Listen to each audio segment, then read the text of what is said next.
शक्ति के कर्म ही उसे महान बनाते हैं तथा ऐसे महापुरुष मरते नहीं बल्कि अमर हो जाते हैं, अमर हो जाते हैं। गांधी दर्शन के दो आधारभूत सिद्धांत हैं, सत्य और अहिंसा। गांधी जी की अहिंसा का मतलब है किसी को शारीरिक तो क्या मानसिक पीड़ा भी नहीं पहुंचाना। गांधी जी ने सत्य और अहिंसा के बल पर ही देश को आजाद कराया था।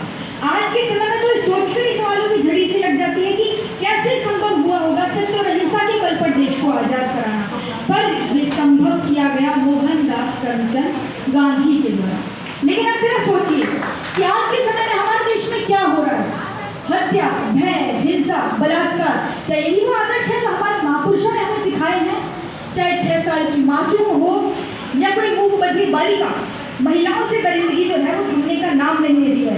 नई नई तकनीकों से आज 12 से 14 साल का एक बच्चा भी इंटरनेट के जरिए वो सब कुछ देख लेता है जो उसके दिल दिमाग को इस अपराध की ओर उन्मुख करे। जब तक माता पिता, परिवार, धर्मगुरु, शिक्षक और सभी सामाजिक और राजनीतिक संगठन इसके लिए क्रांति के भाव से काम नहीं करेंगे तो बीमारी फैलती जाएगी। तो अब समय आ गया है कि नए दौर और तकनीकी के कुप्रभाव में विलुप्त हो रही नैतिकता को पुनः स्थापित करने का। आज पूरी दुनिया स्वीकार कर रही है कि गांधी जी के मूल्यों को अपनाकर ही विश्व में शांति और सुरक्षा सुनिश्चित की जा सकती है। गांधी के बताए मार्ग पर चलकर ही विश्व समुदाय और पर्यावरण और सामाजिक सौहार्द के क्षेत्र में गंभीर चुनौतियों का सामना कर सकता है। अब बात करें अस्पृश्यता और छुआछूत की, तो ये एक हिंदू समाज से जुड़ी हुई सामाजिक बुराई है और गांधी ने कहा था कि अस्पृश्यता एक ऐसा सर्प है जिसके सांस मुख है और जिसके प्रत्येक मुख में जहरीले दांत हैं। और देखिए, स्वतंत्रता के दशकों बाद भी हमारा जो भारत है इन सामाजिक बुराइयों से पूरी तरह मुक्त नहीं हुआ है। अरे रामायण काल में जब भगवान राम ने ये भील महिला शबरी के जूठे पेड़ों को बड़ी सहजता से खा लिया था तो हम तो साधारण मनुष्य ही है ना। तो पर खैर, अब चलिए आपको ले चलते हैं उनके आर्थिक क्षेत्र में उनका क्या मत था। तो आर्थिक क्षेत्रों में केंद्रीकरण को गांधी जी जो थे वो गरीबी और शोषण का प्रमुख कारण मानते थे और इसी असमानता को कम करने के लिए उन्होंने प्रतिष्ठित का सिद्धांत भी दिया था जो आवश्यकता से अधिक कमाई हुई धन पर लागू होता है। देखिए, अगर धनवानों ने स्वेच्छा से अपनी धन दौलत में आम जनता को साझेदार नहीं बनाया तो निश्चित रूप से एक दिन हिंसक और रक्त रंजित क्रांति हो जाएगी। कहीं ना कहीं समस्याओं के समाधान में गांधी दर्शन निहित है, गांधी दर्शन में निहित है। चलिए आगे बात करें स्वच्छ भारत अभियान की, तो ये भी विशेष रूप से गांधीवादी विचारों की देन है।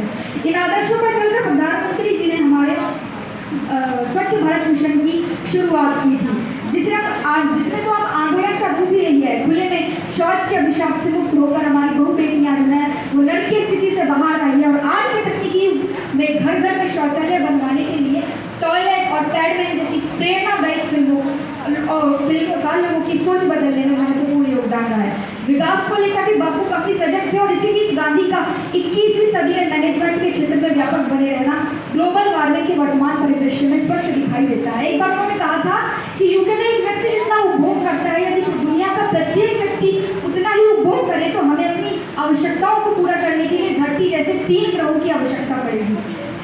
इसलिए जरूरी है कि हम अपनी आवश्यकताओं को कम करें, कम से कम संसाधनों का उपयोग करके हम सतत विकास को पा सकते हैं, गरीबी और अमीरी के बीच की खाई को कम कर सकते हैं। तो प्रकृति को नुकसान बिना पहुंचाए बिना उसका उपयोग कैसे करें हम गांधी जी से सीख सकते हैं। गांधी जी भविष्य की आशा है भारत के लिए और विश्व के लिए भी।